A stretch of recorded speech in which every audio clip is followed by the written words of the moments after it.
आप देख रहे हैं डार्क फाइल्स। तो चलिए बढ़ते हैं आज की इस कहानी की ओर।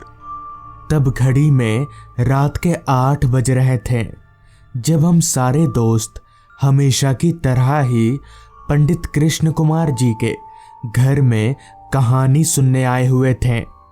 कृष्ण कुमार जी हमारे गांव के इकलौते पंडित हैं। गांव में कोई भी शुभ काम पंडित जी के बगैर होता ही नहीं था। पंडित जी की कहानियाँ इतनी मज़ेदार होती थीं कि हम सारे दोस्त कई कई घंटे उनके घर में कहानियाँ सुनते रहते थे। उस रात भी पंडित जी ने कहानी बताना शुरू किया। सुनो बच्चों, आज मैं तुम लोगों को अपने साथ घटी एक भूत की कहानी सुनाऊंगा। ध्यान से सुनना, और हाँ, याद है ना, बीच में किसी को भी कुछ बोलना नहीं है। इतना कहकर पंडित कृष्ण कुमार जी ने वो कहानी शुरू की जिसे मैं आज तक अपनी जिंदगी में भूल नहीं सका। बात आज से तकरीबन 25 साल पुरानी है। तब मैं यानी पंडित कृष्ण कुमार जी जवान हुआ करते थे। बदन में एक अलग ही ऊर्जा थी। उन दिनों शादियों का लगन चल रहा था। दिन में 2-3 शादियां तो मैं आराम से निपटा ही लेता था, और कभी कभी तो इससे भी ज़्यादा, क्योंकि शादियां सिर्फ हमारे ही गांव में नहीं बल्कि अगल बगल के गांवों में भी लगातार होती रहती थी। ऐसे ही एक दिन मुझे हमारे गांव से 3 किलोमीटर दूर एक ज़मींदार साहब की बेटी की शादी में जाना था। हालांकि वो गांव हमारे यहाँ से काफ़ी दूर था, मगर उस गांव के ज़मींदार साहब से मेरी अच्छी जान पहचान थी और उनकी ये ख़ास इच्छा थी कि उनकी बेटी की शादी मैं ही करवाऊं। तो मैं किस मुंह से मना करता, लिहाजा मुझे वहाँ जाना ही पड़ा। रात के तकरीबन 10 साढ़े 10 बजे तक सारे बाराती पहुँचे, जिसके बाद मेरा काम शुरू हुआ और आधा 1 घंटा में निपट भी गया। दक्षिणा देने के साथ ही साथ ज़मींदार साहब ने मुझसे बहुत गुजारिश की कि मैं खाना खाकर जाऊं, मगर पहले से ही इतनी रात हो चुकी थी और अगर मैं खाना खाने बैठता तो और भी रात हो जाती। हालांकि ज़मींदार साहब तो मुझे उनके यहाँ रुकने के लिए भी बोल रहे थे, मगर मैं नहीं माना। नई नई शादी हुई थी, बीवी घर पर अकेली थी। ऐसे में अगर मैं वहाँ रुक जाता तो अच्छा नहीं रहता। ज़मींदार साहब के बहुत ज़िद करने पर मैंने उन्हें खाना बांधने के लिए बोल दिया कि घर पर खा लूँगा, जिसके बाद ज़मींदार साहब ने फटाफट मेरा खाना बंधवा दिया और मैं खाना लेकर चल पड़ा अपने घर की ओर। रात काफ़ी हो चुकी थी। गांव के उस कच्चे रास्ते पर जिस पर फिलहाल मैं आगे बढ़ रहा था, उस पर कोई इंसान तो क्या, जानवर तलक भी नज़र नहीं आ रहा था। अंदर ही अंदर मुझे काफ़ी डर भी लग रहा था, क्योंकि मेरे पास दक्षिणा के काफ़ी सारे पैसे थे। इसलिए मैं तेज़ी से रास्ते पर आगे बढ़ने लगा। चांद की रोशनी में पूरा रास्ता दिन की तरह चमक रहा था। हालांकि उतना साफ तो नहीं था, मगर रास्ते पर चल पाऊं इतना दिख रहा था। अभी मैं आगे बढ़ ही रहा था कि तभी मेरे कदमों के साथ ही साथ मुझे किसी और के कदमों की आवाज़ आने लगी। मेरे आगे तो कोई नहीं था। इसका मतलब साफ था कि कोई मेरा पीछा कर रहा है। मैं तुरंत पीछे पलटा तो पाया कि एक काली सी परछाई, जो कि किसी आदमी की थी, वो मेरे पीछे पीछे आ रहा है। एक बार के लिए सर से लेकर पैर तक मेरा पूरा शरीर कांप गया, मगर फिर मैंने सोचा शायद यहीं का कोई आदमी होगा, मेरी तरह कहीं जा रहा होगा। इतना सोचकर मैं कुछ देर के लिए वहीं पर खड़ा हो गया कि पहले उस आदमी को जाने देता हूँ। मगर जैसे ही मैं रुका, कि वो आदमी यानी वो काली सी परछाई भी एकदम से वहीं पर रुक गई। मेरा डर और भी ज्यादा बढ़ गया। मेरे रुकने पर वो आदमी रुका क्यों, ये मेरे पल्ले नहीं पड़ रहा था। खैर, मैंने वापस से आगे बढ़ना शुरू किया तो मेरी देखा देखी उस परछाई ने भी चलना शुरू कर दिया। अब मुझे पक्का यकीन हो गया था कि दाल में कुछ तो काला है, मगर मैं उस वक्त ये भी जानता था कि मेरा एक गलत कदम मुझे मौत के घाट उतार सकता है। इसलिए मैं चुपचाप अपने रास्ते पर चलता रहा और सही मौके का इंतज़ार करने लगा ताकि मैं वहाँ से 9-2-11 हो सकूं। अभी भी उस आवाज़ को मैं पीछे से साफ तौर पर महसूस कर पा रहा था। तभी आगे चलते चलते मैंने धीरे से कहा, देखो, तुम जानते नहीं हो मुझे। मैं जमींदार साहब का खास आदमी हूँ। अगर मुझे कुछ हुआ ना तो सोच लो। मगर इस पर पीछे से कोई जवाब नहीं आया और ना ही चलने की आवाज़ आनी बंद हुई। मैं एक दफ़ा फिर पीछे पलटा तो पाया कि मेरे पीछे एक नहीं बल्कि अब 2 लोग आ रहे हैं। वो दोनों बहुत ही अजीब तरह से चलते हुए मेरी ओर बढ़े आ रहे थे। अब मुझे सच में घबराहट होने लगी थी। मुझे अब कोई चारा नज़र नहीं आ रहा था, जिस वजह से मैंने उसी वक्त वहाँ से दौड़ लगा दी। मैं दौड़ रहा था और बार बार पीछे पलटकर भी देख रहा था तो पाया कि अब धीरे धीरे पीछे काफ़ी सारे लोग जमा हो जा रहे हैं। मगर मैं रुका नहीं, मैं तेजी से भागता रहा। अभी मैं बहुत ही तेजी से रास्ते पर दौड़ ही रहा था कि तभी अचानक मैं किसी आदमी से जोर से टकराया और धड़ाम से ज़मीन पर जा गिरा। इससे पहले कि मैं खुद संभलते हुए उठता, उस आदमी ने मुझे तुरंत सहारा देकर उठाया और मुझे उठाकर कहीं ले जाने लगा, जिस पर मैंने कहा, कौन हो तुम? कहाँ ले जा रहे हो मुझे? इस पर वो आदमी बोला, अगर उन लोगों से बचना है तो मेरे साथ चलो। उस वक्त मुझे कुछ सूझ नहीं रहा था कि क्या करना चाहिए, जिस वजह से मैं उस आदमी की बात सुनकर उसके साथ साथ चलता रहा। वो आदमी मुझे रास्ते के किनारे जंगलों की तरफ ले जाने लगा। वो सारे लोग अब मेरे पीछे नहीं आ रहे थे। तभी मैंने उस आदमी से कहा, भाई साहब, वो लोग कौन थे और मेरे पीछे क्यों आ रहे थे? इस पर उस आदमी ने कहा, आप खाना ले जा रहे हैं ना, इसलिए वो लोग आपका पीछा कर रहे थे। इस पर मैंने कहा, खाने के लिए पीछा कर रहे थे? पर वो लोग थे कौन? इस पर उस आदमी ने कहा, वो लोग इंसान नहीं थे, उन्हें इंसान समझने की गलती मत करिएगा। वो लोग प्रेत है, प्रेत।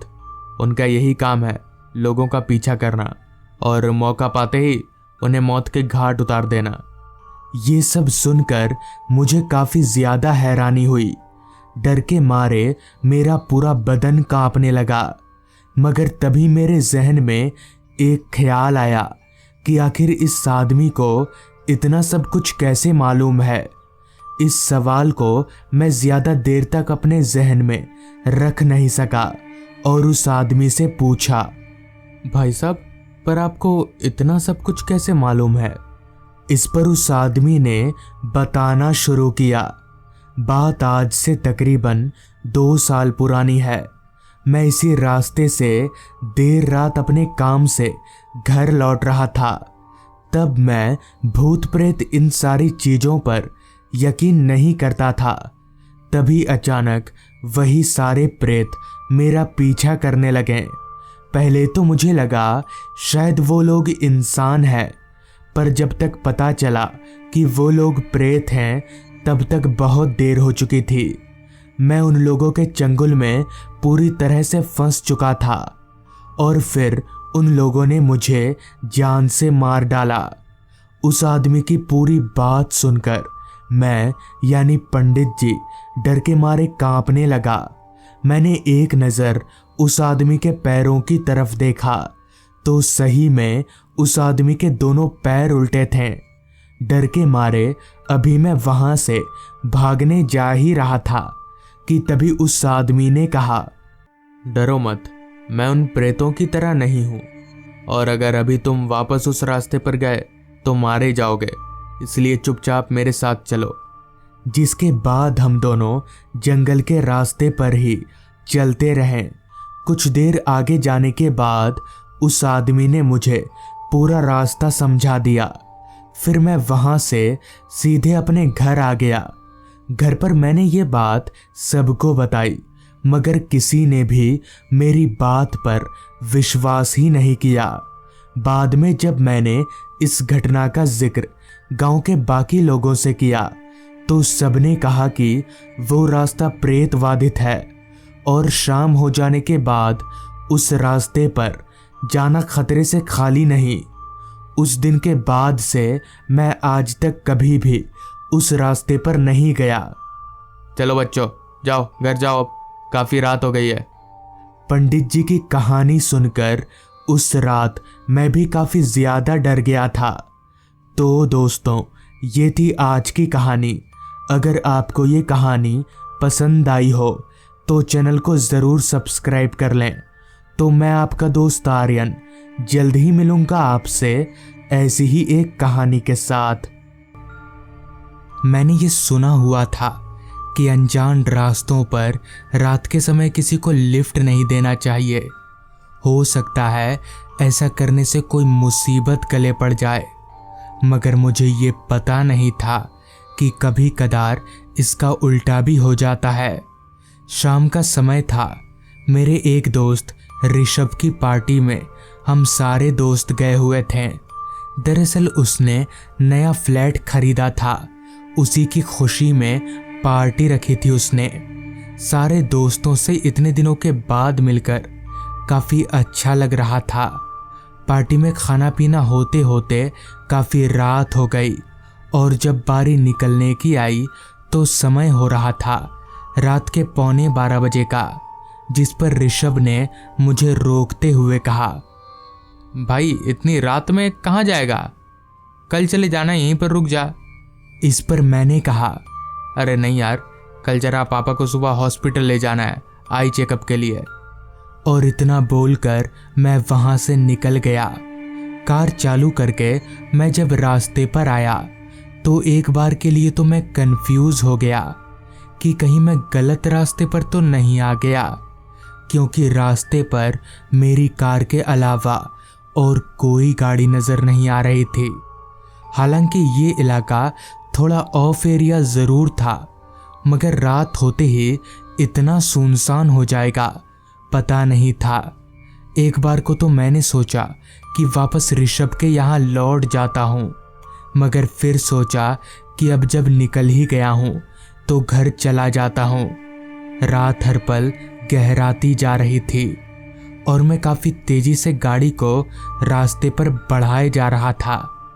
चूँकि मौसम ठंड का था, इसलिए रास्ते पर हल्का हल्का सा कोहरा भी देखने को मिल रहा था, जो गाड़ी चलाने में मुझे ज़रा भी दिक्कत नहीं दे रहा था। ड्राइव करते करते अब मेरी कार एक ऐसे रास्ते पर पहुंच चुकी थी जिसके अगल बगल सिर्फ जंगल ही जंगल था। इससे पहले वाले रास्ते पर तो एक आध घर भी नज़र आ रहे थे, मगर यहाँ इस वाले रास्ते पर एक भी घर नज़र नहीं आ रहा था और ना ही कोई आदमी नज़र आ रहा था। ऐसा रास्ता मैंने बस फिल्मों में ही देखा था। रास्ते पर कोई स्ट्रीट लाइट भी नहीं थी, बस मेरी कार की हेडलाइट ही थी जिसके सहारे मैं आगे बढ़ पा रहा था। अभी मैं कार चला ही रहा था कि तभी ठीक सामने रास्ते के एक किनारे पर हेडलाइट की रोशनी में मुझे कोई खड़ा नजर आया। हालांकि दूर से उतना स्पष्ट नहीं था, मगर जब मेरी कार उस आदमी के नज़दीक गई तो मुझे उसका पूरा हुलिया नजर आया। उसकी उम्र अंदाजन 40-42 साल की रही होगी। पतला सा शरीर और सफ़ेद रंग की कमीज। वो आदमी हाथ दिखाकर मुझे गाड़ी रोकने का इशारा कर रहा था। पहले तो मैंने सोचा कि गाड़ी नहीं रोकूंगा, हो सकता है लूटपाट के फेरे में फंस जाऊं, मगर उस आदमी का हुलिया देखकर ऐसा लग नहीं रहा था कि ये कोई गलत आदमी होगा, जिस वजह से मैंने गाड़ी को ठीक उस आदमी के पास रोका। कार रुकते ही वो आदमी चलकर मेरी खिड़की के पास आया और बोला, भाई साहब जरा आगे तक छोड़ दीजिएगा। मैंने अपना सिर हाँ में हिलाते हुए उसे गाड़ी में बैठने का इशारा किया। वो आदमी दूसरी तरफ से आकर गाड़ी में बैठा और मैंने गाड़ी को आगे बढ़ा लिया। रात हर पल गहराती जा रही थी। जहां थोड़ी देर पहले तक 11:15 बज रहे थे, वहीं अब समय हो रहा था 1:15 बजे का। वो आदमी चुपचाप अपनी जगह पर बैठा बस आगे देखे जा रहा था। रास्ता उसी तरह से सुनसान और घुप अंधेरे में डूबा हुआ था। तभी मैंने उस आदमी से कहा, आप इतनी रात गए इस रास्ते पर क्या कर रहे हैं?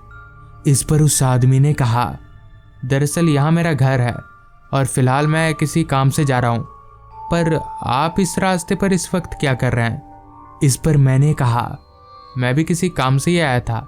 ये रास्ता हमेशा ही इतना सुनसान रहता है क्या? इस पर वो आदमी बोला, हाँ, ये रास्ता हमेशा ही ऐसे ही रहता है। आपको पता नहीं है क्या ये रास्ता भूतिया है? इस पर मैंने कहा, भूतिया मतलब भूत प्रेत भटकते हैं क्या? उस आदमी ने हाँ में जवाब दिया। बचपन से ही मैं भूत प्रेत इन सब चीज़ों पर विश्वास नहीं करता था, जिस वजह से मैं जोर जोर से हंसने लगा। मुझे भूत प्रेत ये सब बातें बकवास लगती थीं। इतने में ही वो आदमी बोला, मैं भी आप ही की तरह हंसता था, पर नहीं, सच में इस रास्ते पर आत्मा का वास है। हालांकि ऐसी बातें मैं अक्सर मजाक में लेता हूँ, मगर वो आदमी ऐसी गंभीरता दिखाते हुए बोल रहा था कि मैं चाहते हुए भी इसे मजाक में नहीं ले सका। सन्नाटे को चीरती हुई मेरी गाड़ी आगे चले जा रही थी। जैसे जैसे रात बढ़ रही थी, ठंड भी अपना रंग जमा रही थी। अभी हम लोग आगे बढ़ ही रहे थे कि तभी सामने रास्ते के एक किनारे पर मुझे एक औरत खड़ी नजर आई। अभी मैं उस औरत की तरफ देख ही रहा था कि तभी बगल वाली सीट पर बैठे उस आदमी ने कहा, उसकी तरफ मत देखिए वरना वो हमारे पीछे पड़ जाएगी। उस आदमी की ये बात मुझे काफ़ी अजीब लगी कि आखिर ये ऐसा क्यों बोल रहा है। मैंने उस आदमी की बात को ज़्यादा तवज्जो नहीं दिया और कार को ठीक उस औरत के पास रोका। अभी मैं खिड़की का शीशा नीचे गिराने जा ही रहा था कि तभी मेरी नज़र उस औरत के पैरों पर गई, जो कि उल्टे थे, यानी पीछे की तरफ मुड़े हुए थे। मुझे मेरी आंखों पर यकीन नहीं हो रहा था। जिंदगी में ऐसी चीज मैं पहली बार देख रहा था। तभी उस आदमी ने कहा, जल्दी जल्दी गाड़ी भगाओ जल्दी। उस आदमी की बात सुन मैंने तुरंत गाड़ी भगाना चालू कर दिया। गाड़ी को आगे बढ़ाकर मैंने जब साइड मिरर से पीछे देखा तो वो औरत वहीं पर खड़ी थी। उसके खुले लंबे बाल हवा में लहरा रहे थे। उसकी आंखों में एक अजीब सी चमक थी। खैर, मैं तेजी से गाड़ी भगाता रहा। इसी दौरान वो आदमी मुझसे बोला, देख लिया ना, कहा था आत्मा है, अब भुगतो। उस आदमी ने अभी इतना कहा ही था कि तभी गाड़ी के बैक वाइंड शील्ड पर ठक ठक की आवाज होने लगी। मैंने पीछे पलटकर देखा तो वही औरत अपने खून से सने हाथों को थपथपा रही थी। मुझे समझ नहीं आ रहा था कि अब क्या करना चाहिए। ये कैसी बला मेरे पीछे पड़ गई है। तभी उस आदमी ने कहा, पीछे मत देखो, तुम गाड़ी चलाते रहो, वो हमारा ध्यान भटकाना चाहती है। उस आदमी के कहे मुताबिक मैं गाड़ी चलाने पर ध्यान देने लगा। कार की रफ्तार 100 किलोमीटर के आसपास की रही होगी। मुझे समझ नहीं आ रहा था कि आखिर कोई इंसान इतनी तेजी से कैसे दौड़ सकता है। अभी मैं गाड़ी भगा ही रहा था कि तभी अचानक कार के छत के ऊपर धड़ाम धड़ाम की आवाज़ आने लगी। इसका मतलब वो औरत कार के छत पर आ चुकी थी। कहीं ना कहीं मुझे अब यह आभास होने लगा था कि मेरी मौत नज़दीक आ चुकी है और शायद मैं कल सुबह का सूरज नहीं देख पाऊंगा। मगर तभी वो आदमी ज़ोर ज़ोर से कुछ बड़बड़ाने लगा। वो क्या बोल रहा था मुझे कुछ भी समझ में नहीं आ रहा था, मगर हाँ, जैसे जैसे वो बोलता गया छत पर से वो धड़ाम धड़ाम की आवाज़ें बंद हो गई और जैसे ही थोड़ी देर में हमारी कार उस रास्ते से बाहर निकली कि वो आदमी गाड़ी रोकने के लिए बोला, जिसके बाद वो अपने रास्ते और मैं अपने रास्ते। तो इस तरह से उस रात मेरी जान बच गई। मगर वो सब था क्या, ये आज तक सही से पता नहीं चल पाया। तो दोस्तों, ये थी आज की कहानी। अगर आपको ये कहानी पसंद आई हो तो चैनल को ज़रूर सब्सक्राइब कर लें। तो मैं आपका दोस्त आर्यन जल्द ही मिलूँगा आपसे ऐसी ही एक कहानी के साथ।